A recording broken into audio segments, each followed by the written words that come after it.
What is going on, guys? Welcome back to the channel. So today we are gonna be doing a little install video. Are gonna be installing a E85 gauge. Shout out to the homie for hooking it up, giving us his old gauge since he didn't need it anymore.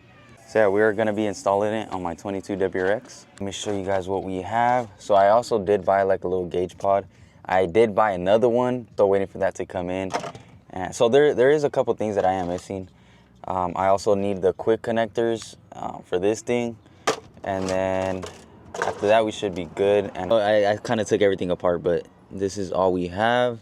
So we got the gauge itself, we got the faces, black trim, also comes with the silver one, and then you could also change it to white, but yeah, that's what we have so far.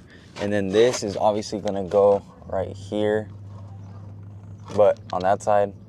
And like I said, I did order another one because I am going to be getting another gauge for oil pressure. So I am going to have two on that side. And yeah, other than that, we should be good and ready to go. So the first thing you're going to want to do, I still need to do a video on when I wired up the DC-CD. So I am going to run this wire through that same grommet that I ran for that DC-CD.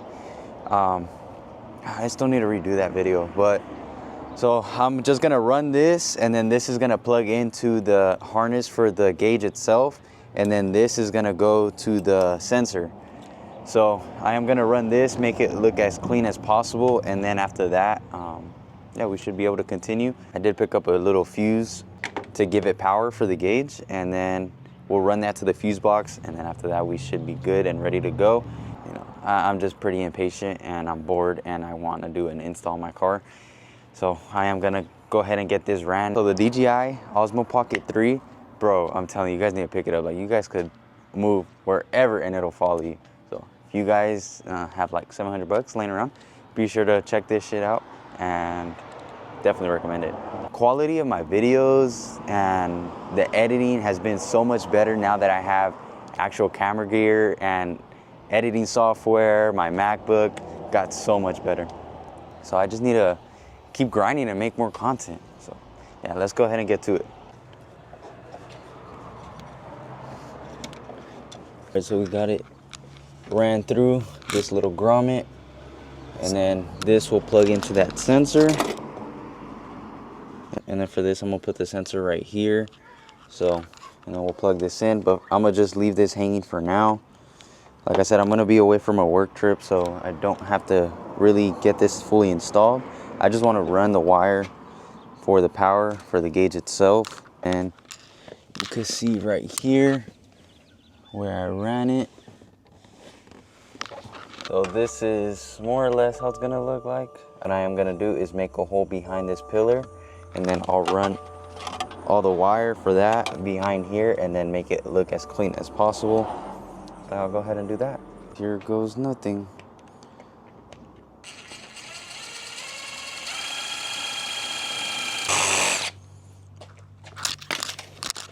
And I'm not really worried about these because later down the road I am gonna wrap these in suede, you know, do like a full custom interior look. Run our gauge pod, and then we'll run our gauge, put inside the pod.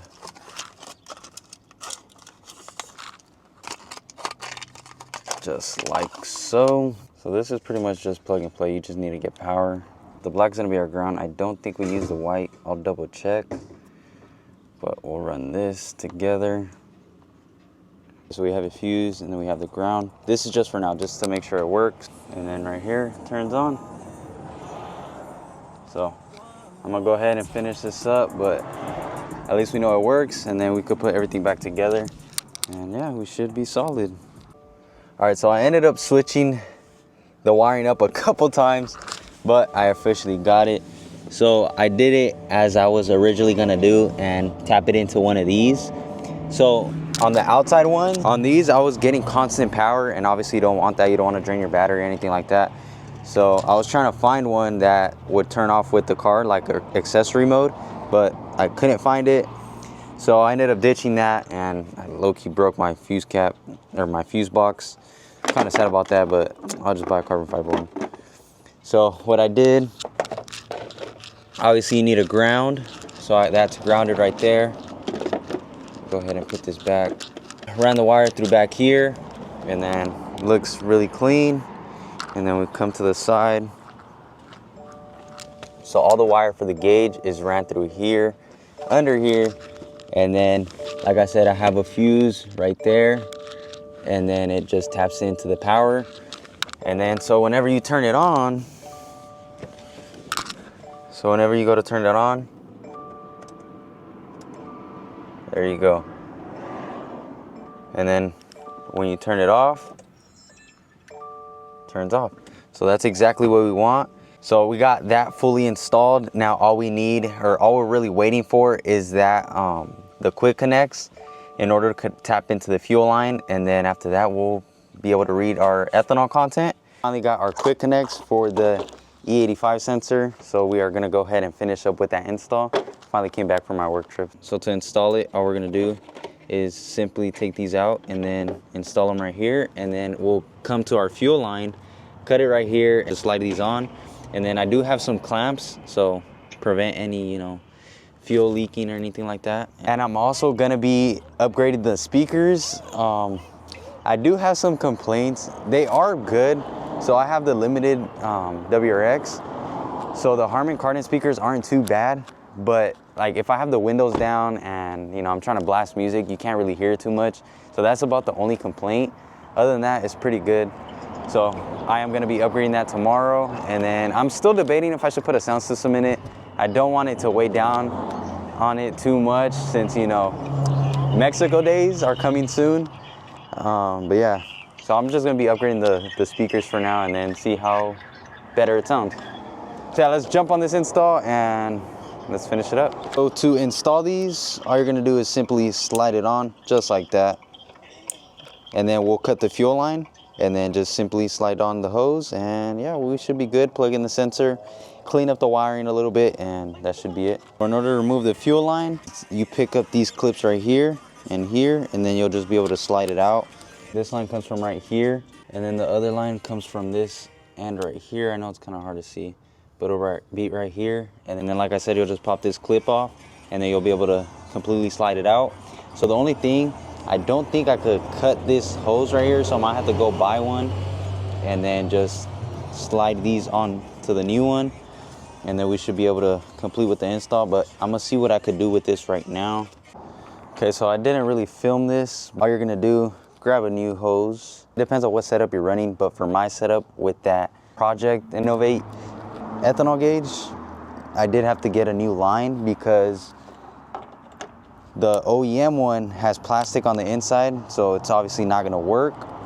And I try to make it work, but yeah, it's just better off getting a new line. Just keep this just in case. Take off this part from the OEM fuel line, and then grab a clamp, and then just obviously do a tug test, which 100% good. And then we'll do the same with this side, and then we'll cut it in the middle, and then we will install the ethanol sensor. Let me grab some scissors. And if I mess this up, luckily I have another line just in case. And then this one will just slide in. I'm still gonna use a clamp just in case, you know, you never know.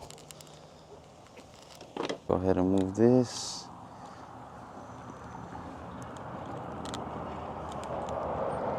And we'll go ahead, clamp it down. Should be good. Just go ahead and install everything back together.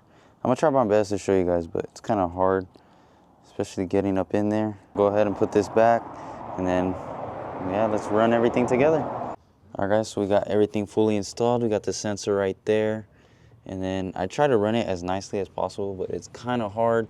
I'm probably gonna pick up another connector that could go straight onto this hose back here, and then it'll look a little cleaner, and then it'll eliminate, you know, it being so long. So that's about it. I'm gonna go ahead and start up the car, and hopefully it doesn't blow up. It's gonna be a cold start. I haven't started my car in all week.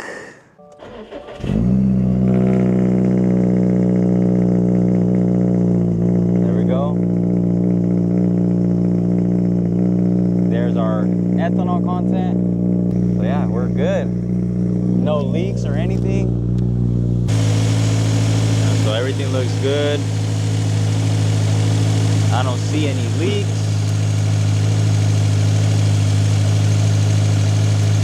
Let's go ahead and check the AFR. So we're not running lean or anything, or rich, we're good. So real quick, I just wanted to show you guys a little update after installing the new gauge pod. So this is how it looks. I had to customize it in order to fit the 22WRX. This is from an older gen, and I just had to kind of mold it, you know, use a heat gun and form it into the way I wanted it to look. And then I just use riv nuts. But like I said, this is gonna get fully customized. I might either do suede or kind of like a forged carbon look. So I'm not too sure yet. Once I get the oil pressure gauge is when I'm gonna, you know, start making it look really good and get it to the final stage, especially since I'm gonna have to take it off again to install this one. So like I said, I'm gonna do it to this one and then along with that side. So yeah, but I just wanted to give you guys a little update on how it looks, which like I said, it looks OEM. It looks really good, very sturdy. And then I could take off this gauge whenever I want, but I just left it right there, and it, you know, it doesn't come off or anything like that. And then I'll go ahead and turn it on. Turn it on. There you go. Right now I'm on 91, which is why it's reading so low. So once I haul back on E50, you'll be able to see my actual content. And yeah, we'll be ready to go back on E50. The only thing I am gonna do is upgrade the head studs, and then we're gonna really push this platform and see what we get out of the FA24.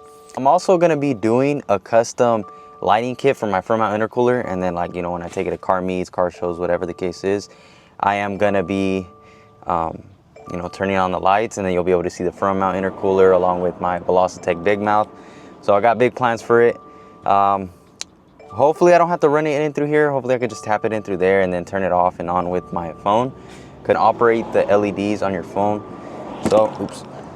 So yeah, yeah, other than that, that's probably gonna be it. That's gonna be it for this video. So thank you guys for watching. Be sure to hit that subscribe button, comment down below. And I haven't made a video in a while. It feels like I don't even know what to say anymore. But thank you guys for watching. Be sure to hit that subscribe button, like, comment down below, share this video, and I'll catch you guys on the next one. Peace.